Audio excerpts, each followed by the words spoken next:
अस्सलाम वालेकुम। मेरा नाम ताहिर हुसैन है और आज का जो हमारा टॉपिक है वो है कि क्लीन रूम में जो प्रेशराइजेशन कितनी होनी चाहिए। हमने क्लीन रूम को प्रेशराइजेशन करना होता है, उसकी प्रेशराइजेशन की लिमिट कितनी होनी चाहिए। क्योंकि अगर हम ज़्यादा प्रेशराइज कर देते हैं उसके क्या डिसएडवांटेज होते हैं, हमारी एनर्जी कॉस्ट बढ़ जाती है, हमारी प्रोसेस कॉस्ट बढ़ जाती है। तो आज हम वो डिस्कस करेंगे, प्रैक्टिकली भी हम डिस्कस करेंगे, एग्जाम्पल के थ्रू भी डिस्कस कर आपको दिखाएंगे कि अगर हम जो हमारी लिमिट है उसे हम क्रॉस कर देते हैं, ज़्यादा प्रेशराइजेशन कर देते हैं क्लीन रूम को, तो उसका क्या डिसएडवांटेज होते हैं। पॉजिटिव प्रेशराइजेशन उस वक्त इफेक्टिव होती है जब हम कंटामिनेंट की इनफिल्ट्रेशन को कंट्रोल करते हैं। पॉजिटिव प्रेशर हम उस वक्त अचीव कर सकते हैं जब हम ज़्यादा प्रेशर क्लीन रूम के अंदर सप्लाई करें और एग्जॉस्ट जो है क्लीन रूम से वो कम हो। और ये चीज़ जो है हम जो एग्जॉस्ट का जो डैम्पर होता है, वॉल्यूम डैम्पर होता है, हम उसके ज़रिए हम ये कंट्रोल करते हैं। लेकिन ये ज़रूरी है कि जो फ्रेश एयर क्लीन रूम के अंदर एंटर हो रही है वो फ़िल्टर होके आए और कंडीशन होके आए। अगर क्लीन रूम में प्रेशर कम होगा तो क्या होगा, फिर जो हमारी सराउंडिंग के एयर पार्टिकल्स हैं वो क्लीन रूम के अंदर एंटर हो जाएंगे और जो हमें required clean room level maintain करना होता है वो हम क्लीननेस लेवल मेंटेन नहीं कर सकते। अगर आप ये चार्ट देखें तो इसमें आप देखें कि जो नॉन स्टेरिलाइज्ड प्रोडक्ट्स हैं, यूएस गाइडलाइंस वो क्या कह रही है कि जो नॉन स्टेरिलाइज्ड प्रोडक्ट है वहाँ पे जो पॉजिटिव प्रेशर होना चाहिए आपकी क्लीन रूम में वो 0.05 इंच वाटर गेज होना चाहिए। और जो यूरोपियन इकोनॉमिक कम्युनिटी EEC है वो कहते हैं कि सिर्फ पॉजिटिव प्रेशर, उन्होंने यहाँ पे वैल्यू नहीं दी कि कितना पॉजिटिव प्रेशर होना चाहिए। यूएस गाइड्स कह रही है कि 0.05 होनी चाहिए। इसी तरह जो स्टेरिलाइज्ड प्रोडक्ट है उसमें यूएस गाइडलाइंस ये कह रही हैं कि उसमें जो पॉजिटिव प्रेशर होना चाहिए 0.05 inch water gauge or higher. लेकिन जो EEC है वो कह रही है जी पॉजिटिव प्रेशर होना चाहिए, उन्होंने कोई वहाँ पे वैल्यू नहीं दी। अब पॉजिटिव प्रेशर का मतलब ये होता है कि क्लीन रूम में हम फ्रेश एयर जो है वो ज़्यादा सप्लाई करें और एग्जॉस्ट जो है वो कम हो। आमतौर पे जो हम वैल्यू रखते हैं पॉजिटिव प्रेशर की वो 0.05 इंच वाटर गेज होती है, जो इक्वल टू 12 पास्कल होती है क्लीन रूम के जरिए क्लीन रूम में। अब हम एक एग्जांपल देखते हैं। ये एक पिक्चर है, ये रूम नंबर 1 है, 2 है, रूम नंबर 3 है, रूम नंबर 4, ये 5 प्लेस है और ये 6 नंबर है। अगर आप रूम नंबर 1 में देखें तो क्लास 10 है और यहाँ पे पॉजिटिव प्रेशर जो हमने वो 20 पास्कल मेंटेन किया हुआ है। रूम नंबर 2 में जो प्रेशर है वो 15 पास्कल है, तो दोनों का जो डिफरेंस है रूम नंबर 1 और रूम नंबर 2 का वो 5 पास्कल है। ये हम यहाँ पे ये माइनस किया हुआ 1 - 2 जो वाटर गेज प्रेशर है 0.08 माइनस 0.02, तो ये 0.02 वाटर गेज डिफरेंस आ गया प्रेशर का। अब इसका मतलब ये है कि ये रूम नंबर 1 है, यहाँ की एयर रूम नंबर 2 में एंटर हो सकती है, लेकिन रूम नंबर 2 की एयर जो है रूम नंबर 1 में एंटर नहीं हो सकती क्योंकि रूम नंबर 1 में पॉजिटिव प्रेशर ज़्यादा है। इसी तरह हम देखेंगे रूम नंबर 2 और रूम नंबर 3 में, रूम नंबर 2 का जो प्रेशर था वो 15 पास्कल था और रूम नंबर 3 का जो प्रेशर है वो 7.5 पास्कल है। अगर हम दोनों का डिफरेंस लेंगे तो ये 7.5 पास्कल बनेगा। अब रूम नंबर 2 की एयर जो है वो रूम नंबर 3 में एंटर हो सकती है, लेकिन रूम नंबर 3 की एयर रूम नंबर 2 में एंटर नहीं हो सकती। इसलिए अगर आप देखेंगे तो ये क्लास 10 है और ये क्लास 1000 है, तो ये क्लास 10 जो है वो ज़्यादा इसमें क्लीननेस का लेवल होता है, इसलिए यहाँ पे पॉजिटिव प्रेशर इसकी निस्बत ज़्यादा है। अब हम देखेंगे रूम नंबर 3 और रूम नंबर 4। रूम नंबर 4 जो है वहाँ पे फ्यूम्स हुड एरिया और यहाँ पे ऑलरेडी नेगेटिव प्रेशर है -5 पास्कल, तो ये एयर जो है ऑफकोर्स वो इसमें एंटर हो सकती है क्योंकि यहाँ पे माइनस है, तो टोटल प्रेशर जो यहाँ पे हो जाएगा वो 12.5 पास्कल हो जाएगा। क्योंकि यहाँ पे ऑलरेडी माइनस है तो टोटल हो जाएगा 12.5 पास्कल।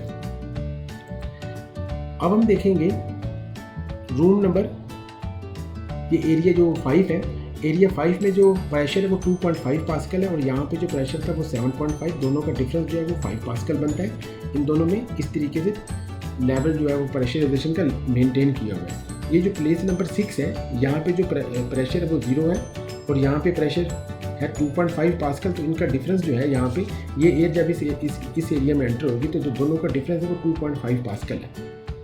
तो इस तरीके से हम क्लीन रूम को हम डिज़ाइन करते हैं कि जो हाई क्लीननेस लेवल है वहाँ पे पॉजिटिव प्रेशर ज़्यादा होता है, जो उससे कम क्लीननेस लेवल जो होता है उसमें पॉजिटिव प्रेशर जो भी प्रेशर होता है वो उसकी निस्बत कम होता है।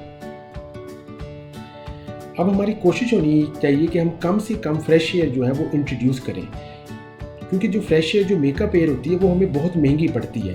लिहाजा फ्रेश एयर को जब भी हम क्लीन रूम में एंटर करें उससे पहले हम उसे अच्छी तरह फ़िल्टर करें, उसकी ह्यूमिडिटी जो है वो एडजस्ट होनी चाहिए और फिर वो क्लीन रूम के अंदर एंटर होनी चाहिए।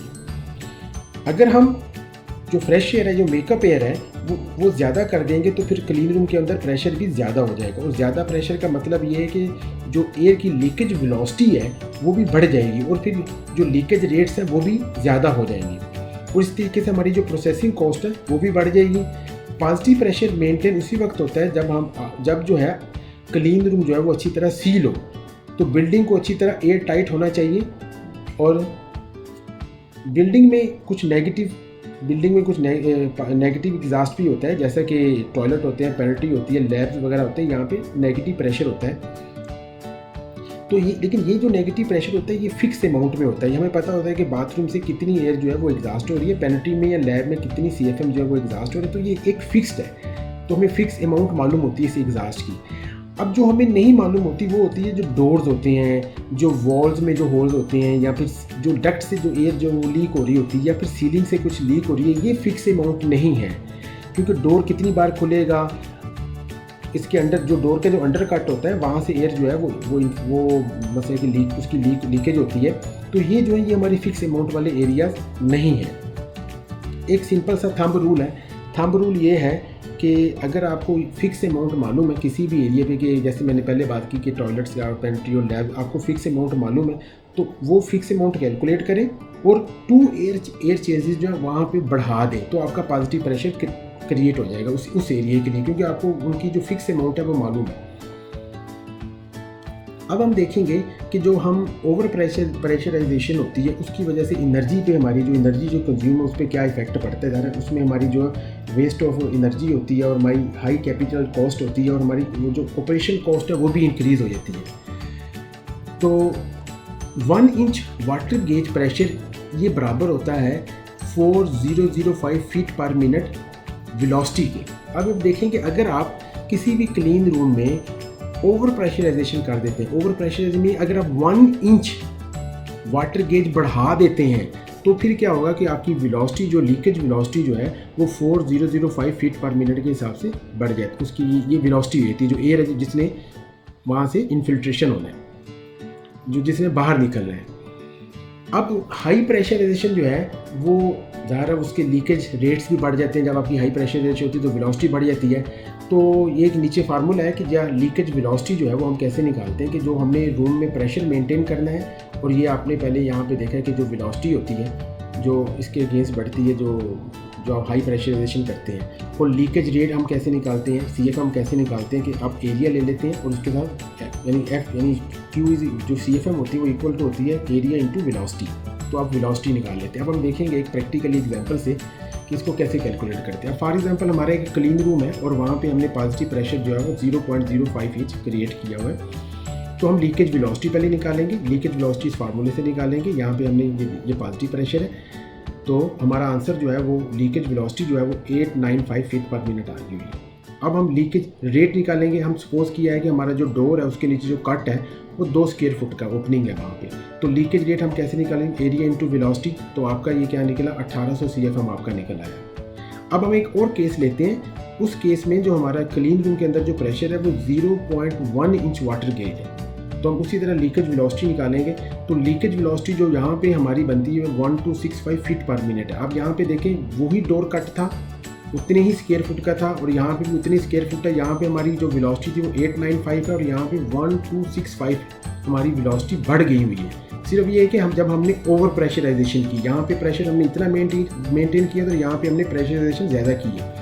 तो फिर जब हमने 2 स्क्वायर फुट ओपनिंग में क्या हुआ कि जो लीकेज रेट है वो हमारा निकला है 2530 CFM, और ये 40% ज़्यादा है इस लीकेज रेट से। यहाँ पे हमारी 1800 CFM जो हो रही थी वो लीकेज हो रही थी, और यहाँ पे हमारी 2530 CFM हमारी लीकेज हो रही है। अब हम देखेंगे कि इसका हमारा एनर्जी इम्पैक्ट क्या पड़ता है। एनर्जी इम्पैक्ट को हम डिस्कस करेंगे। अब अगर हम देखें कि हम सपोज करते हैं कि हमारे पास जो आउटसाइड मेकअप एयर है वो 95 टेम्परेचर ड्राई बल्ब है और वेट बल्ब टेम्परेचर है वो 72 फ़ारेनहाइट है, और हमने इस एयर को कूल करना है 72 ड्राई बल्ब पे लेके आना, और वेट बल्ब हमने 60 मेंटेन करना है। तो साइकोमेट्रिक चार्ट में हम क्या करेंगे कि हम इंथाल्पी देखेंगे कि इस टेम्परेचर पे इंथाल्पी क्या है और इस टेम्परेचर पे इंथाल्पी क्या है। अब हम इंथैल्पी मीन ये है कि हमने कितनी हीट रिमूव की है। ये जो हाई टेम्परेचर की एयर आ रही थी हमारे क्लीन रूम से, इसे कितनी हीट रिमूव की है। डिफरेंस जो है वो 9.5 BTU पर पाउंड या आप साइकोमेट्रिक चार्ट से देख सकते हैं, ये हमारा है।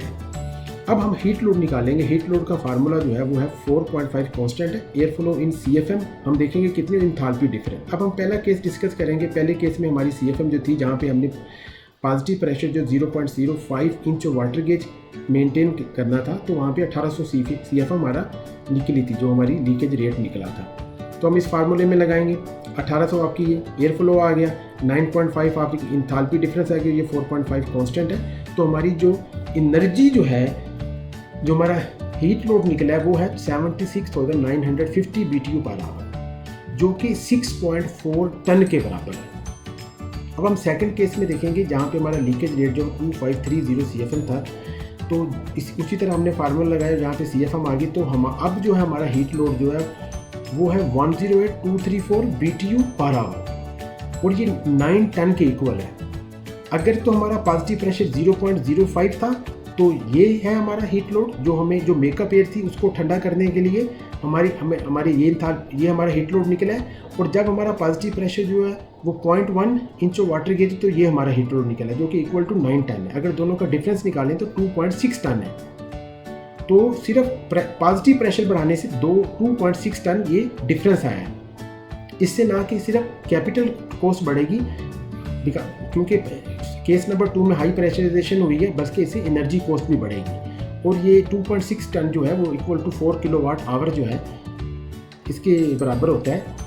नॉर्मली 1.5 किलोवाट जो वो 1 टन के बराबर होते हैं। तो अगर आप इसका साल का आप कैलकुलेट करेंगे, 1 साल का, तो आपको इलेक्ट्रिसिटी कॉस्ट जो है वो 35,000 किलोवाट आवर आपके यूनिट कंज्यूम होंगे, अगर ऑपरेशन जो है वो 24 आवर में 1 वीक। तो आपने देखा कि जब हम पॉजिटिव प्रेशर किसी भी रूम को ज़्यादा प्रेशराइज कर देते हैं, तो उसका हमारा एनर्जी इम्पैक्ट क्या होता है, हमारी इलेक्ट्रिकली कॉस्ट जो है वो कितनी बढ़ जाती है।